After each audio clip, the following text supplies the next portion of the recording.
So a guy I know attempted to do 100 Ironman triathlons in 100 days. So one after another, each day in a consecutive row.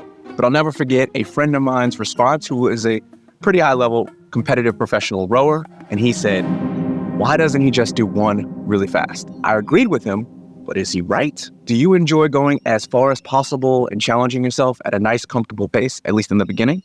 Well, no matter what side you pick, we'll try to convince you otherwise or let you stay exactly where you are on this special series of This and That with your guest host, Remy Be Real, on this episode of Trees and D Lake. Warm-up complete. Good morning, good afternoon, good evening. Thank you so much for coming back to another special episode of Remy Be Real with my man, Darren. How you doing, my dude? I'm doing great. I'm trying to run fast and I'm trying to run far. Ooh, I think they call that foreshadowing.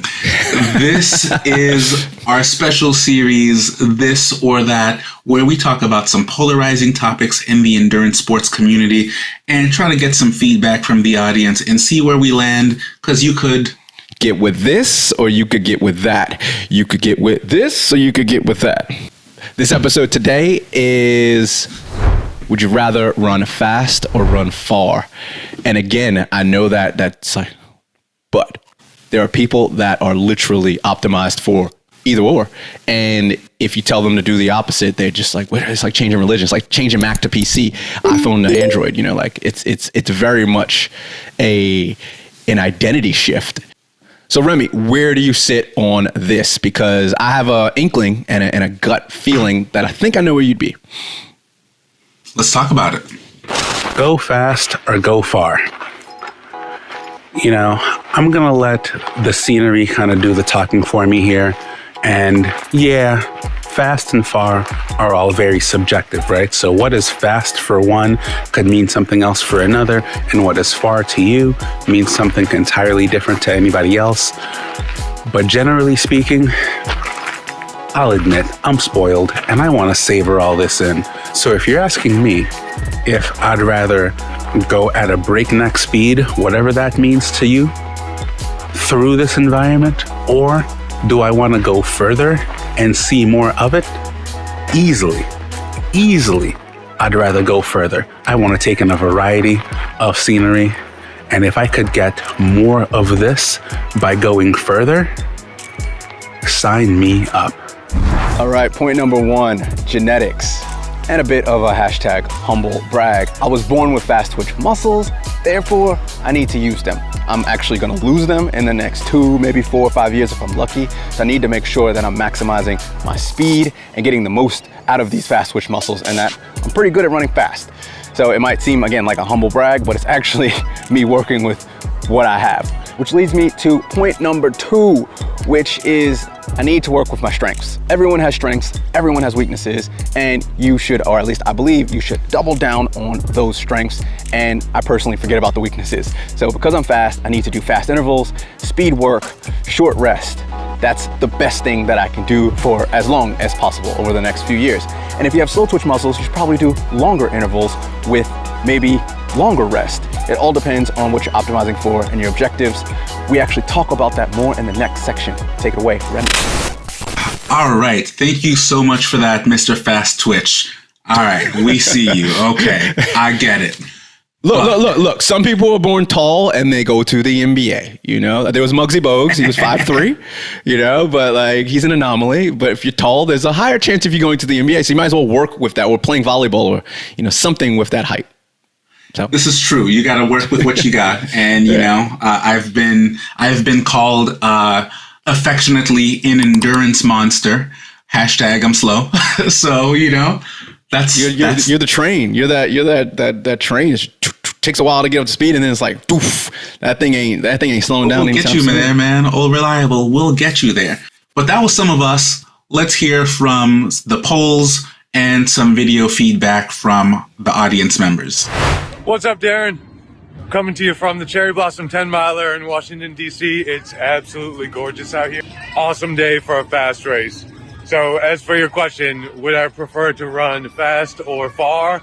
Today I prefer to run fast. This was a PR by almost a full minute. I ran a 106.20. Super excited about it. I ride far often, but I actually prefer going fast. It's just really fun. Ad break.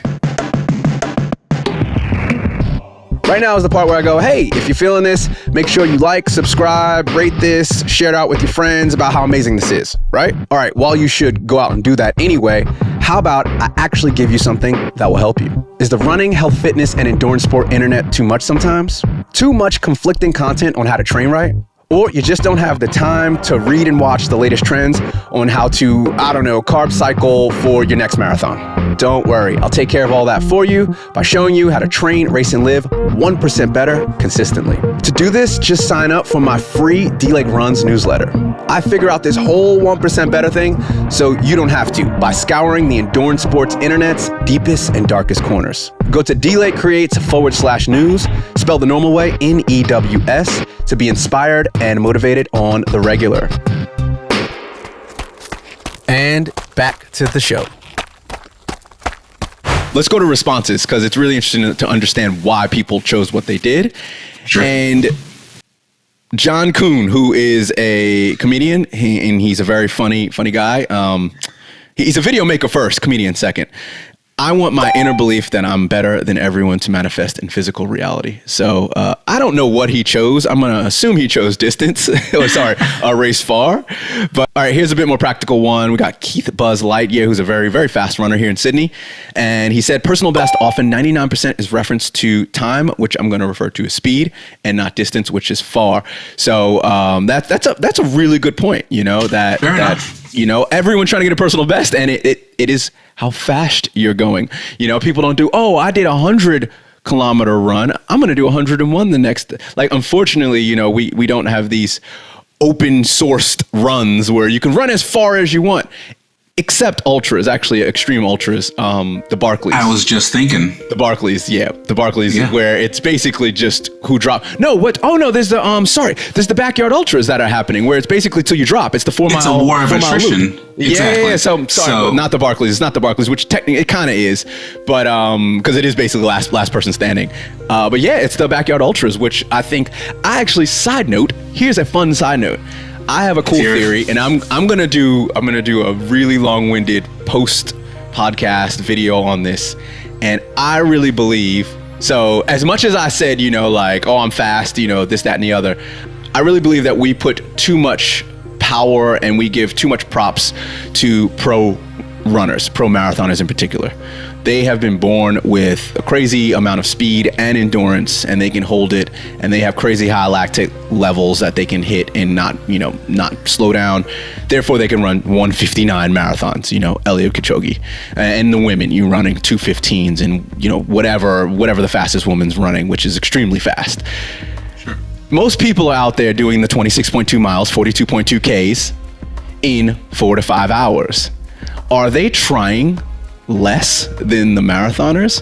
One would actually say that they're trying more, 100%. As long as, let's get the people that are walk running and smiling and dancing, cool. If you want to do a marathon, a New York City marathon, you want to dance with the marching band, at the 13-mile mark, that's fine. I'm not hating on you, but there's some people out there that are literally suffering from mile 5 or mile 1 or whatever, and somehow they can keep suffering for 5 hours. What the hell? Ironman, 17 hours. Are you joking me? I did my Ironman 10 hours. They suffer for 17 hours. Like my partner, she finished in 13, and I'm like, she suffered for 3 hours longer than me. That's crazy.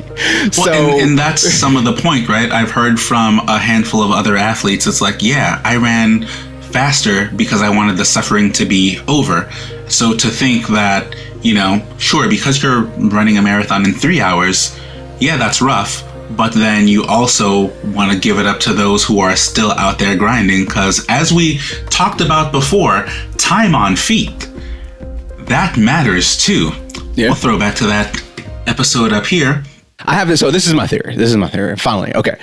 I think what they should do is everyone's running a 3-hour run on a looped course, whether it be 2 miles, 4 miles, 5Ks, whatever you want, right? One, it will be spectator friendly. So it'll be similar to what Eliud Kipchoge did in Breaking 2 and when the Ineos 159. So spectator friendly. So your friends and family can actually see you multiple times and cheer you on. You get used to the course. So those loops actually are really good, especially as you get tired. You know, that's the point there. That's the point there. Your pacing gets better. You get into more of a flow. And then it's just basically, you know, 3 hours like stop. And, you know, they got you on some sort of every time you cross the line, it's, you know, it's some sort of, you know, a sensor or sort of thing. So you can't cheat it. You then have a chip or whatever as like a double kind of like a failure redundancy. And it's like, stop. All right, 3 hours, where you at? And then it's like, cool, yo, you know, I did 50 Ks, or, you know, I'm sure the pros will be doing 50, 52 Ks. And then the amateur will be 30 Ks. And it's like, that then is your ranking. So how much distance, how fast did you run in the distance? So how fast did you run, and then how far did you run? So that's, I think, can that be done? Probably not, but it actually can be, because marathons, the problem with marathons is the courses. They're very, you know, you have to get the police, you have to do the road closures. Yep. So having a closed loop for 5 Ks, I don't know, you know, maybe sponsors, if you want to get on board and help me out, this might be something I'll do in the next 10 years. But sorry, I know you're trying to get to your point. I am not against running far in the future though. So I will, when I turn 50, I do have plans to run a 50-kilometer race. It's not a 50-mile, 50-kilometer race. And that is it. I'm not doing 100 Ks. I'm not graduating up, at least right now. I don't, unless I'm a beast in the 50 and I naturally just like crush the 50, which I don't think I will be because I have fast twitch muscles. But unless, like, you know, I love this. This is amazing. This is my calling, is to be out in the woods for 10 hours, 15 hours.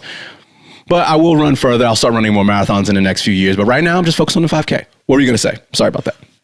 Well, as you were explaining that hypothetical situation, and I can't remember what it's called, but this event does exist. And you got to ask yourself, all right, if you were doing this loop, and there's got to be some element of time involved, but you're doing the loop, and at the end of the loop, we're going to start the next one. Let's give everybody an hour, right, to do this loop. Now, the faster you run the loop, the more time you have back at the station to refresh and do this and that. So it's like an on. It's like, you know, the swim sets when you do the on. So you do you know 100 meters on 2. So whatever time, like if you finish in a minute 20, you have 40 seconds rest. If you finish in a minute 40, you have only 20 seconds rest. I do that for my 400s too. So it's on 2 minutes. Yes, exactly. It's on. Yeah. So then you think to yourself, if you just busted it, is the remaining time that you have, is that enough to recover because you ran so fast? So there's a strategy to it. Or would you rather take more of your time and still be fresh, like you maybe just have a 5-minute recovery to get a splash and this and that, but I'm actually not that tired because I didn't kill myself. Now let's ask ourselves, tortoise and the hare, who's actually going to survive? It's going to be the tortoise almost every time, right? Because it depends on your genetic makeup. Because like, and this is where I realized, like, I started doing more speed sessions, but more volume. So let's say I need to do 5 kilometers over the course of a race. A training session, right?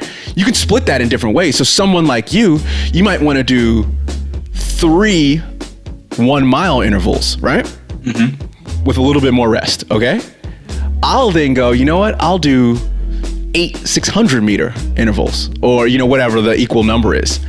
And I'll have less rest in between. But because I have, and this has been science proven, and I've started experimenting on myself and realizing it actually works, I enjoy it more. I don't burn out as fast. And it's just like, it actually is training me to work on my strengths. Whereas if you were to sprint out and do 600s at a faster pace, you'd be like, all right, you know, a lot of people with slow twitch muscles that don't like sprinting, they're like, this is uncomfortable, I don't like this. And it was one pro runner, he said it, he had to do 400. He goes, I would take doing 1,000s and 2,000 repeats any day over speed work. I said, ew. I was like, dude, I take 400s and 600s any day over doing 1 mile and 2K speed. So it's a mentality, and if you enjoy doing it, you'll then do it more. So that recruits, and Absolutely. Then you'll get better at it. But you're actually getting the same amount of work, because we all end up at 5Ks worth of work at the end of the day. It's just you're doing that work in a certain way, and you're doing more of it in the way you want to do. So again, if you pace, I would probably pace with more rest, because that actually works better for me. So to say that the tortoise would win every time. It depends. There's more slow twitch muscle people that do endurance sports because it's made for, and like you don't get a 100-meter person doing a marathon.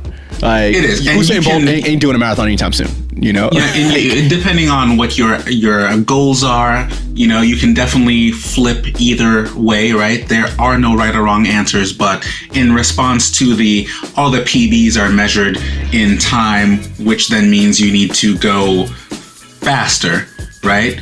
All the experiences are measured in distance, because when you hear about the race across America, well, that's a far thing. If you want to talk about swimming the English Canal, that's a far thing. Like, we're trying to go far. And that becomes like, yes, setting this PB, that number is impressive.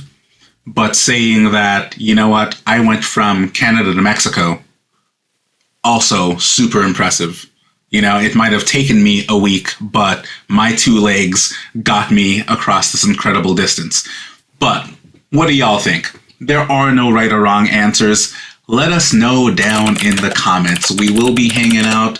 We will be responding to these because we want to keep the conversation going. We want to see if you're this, if you're that, if you're Mac, if you're PC. And, you know, we just want to keep the engagement going. Thank you so much for checking this one out. If you've enjoyed it, you know what you got to do to help us out. Like, subscribe, share it with a friend. Check out some of the other videos we've done in this series. And until next time, it's been real. Peace.